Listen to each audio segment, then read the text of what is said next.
What is up, my dudes? Cheap bastard talking to ya, and this is my dirt cheap mid-engined bargain of a Roadster.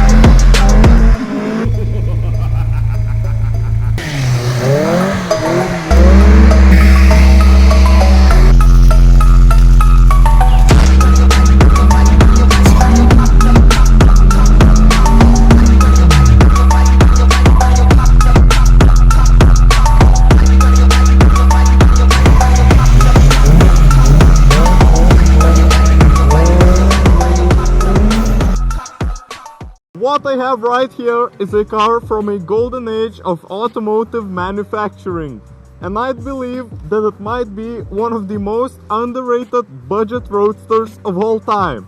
It weighs less than any other car in this parking lot, has rear wheel drive and a foldable roof.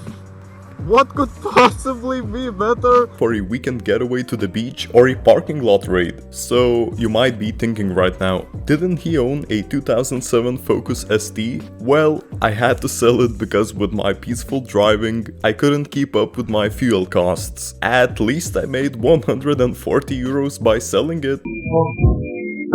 Okay, so let me tell you a story of how I found this little fighting machine. In late October, I found an ad for a 2003 MGTF 115 in the same city I bought that Ryzen 9 for 200 euros. Sheesh, people undervalue their stuff there. So I started following the ad ever since it was posted, and at first the asking price was 1,850 euros.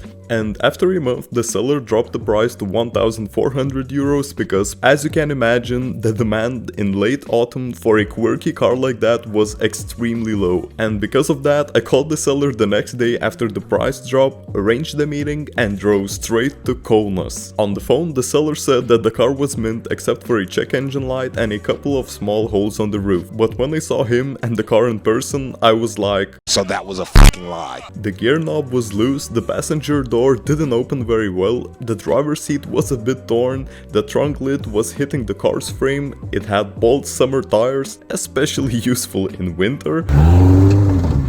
There was some light damage at the front, and the air conditioning control switches had the same functionality as a fidget spinner. But 5 seconds into test driving the car, I fell in love with this blue training shoe. The sound of an angry small engine in the back sold me immediately. During the test drive, I also noticed that with the steering wheel fully locked on either side, it was scraping the wheel arch and the handbrake wasn't as sharp, but I was sold. I negotiated the price down to 1,200 euros and signed the papers. And now about the specs of this thing. So with its sporty looking interior, the MGTF 115 packs a 1.6 liter naturally aspirated 4-cylinder Rover 16K4F engine that puts out... Oh yeah, it's behind the seats. As the name suggests, it puts out 115 horsepower and 145 nanometers of torque to the rear wheels via 5-speed manual transmission. It weighs just under 1,100 kilograms and has a 4-star Euro NCAP rating. Having no ABS and no ESP or traction control of some sort, it requires some skill to come back home in one piece. And we know for a fact that special cars have a story to tell, and this MG is no exception. It was imported from Italy to Lithuania only in 2016, so thankfully it is completely rust-free. It has done done only 124,000 kilometers, and as the stickers on the car indicate, it was part of several car clubs. The engine works very well, starts right up at minus 20 degrees Celsius, and the suspension also seems to be quite good. The only mechanical drawback of this car has something to do with the gearbox. In the cold weather, it is sometimes difficult to put a reverse or first gear. You kinda need to force it in. Otherwise, it is mechanically sound. The previous owner in Lithuania said that he has recently replaced the head gasket and did some grinding and polishing to the cylinder head. Also, I don't know who did it, but it has this really loud custom exhaust with a really strange engine node. I can't say I'm the biggest fan of it, but it is quite cool sometimes. And at this point, the people who haven't ever owned a Miata or a Subaru BRZ are like, "But dude, that thing is slow." But you know what? Since the day I have purchased it, it puts a smile on my face every single time I drive it. It means something. Fast does not equal fun. But it isn't all sunshine and rainbows with this car. For example, it is not suited for long distances or highway driving because it is missing the 6th gear to do 130 km an hour in reasonable revs. The sound isolation is obviously terrible.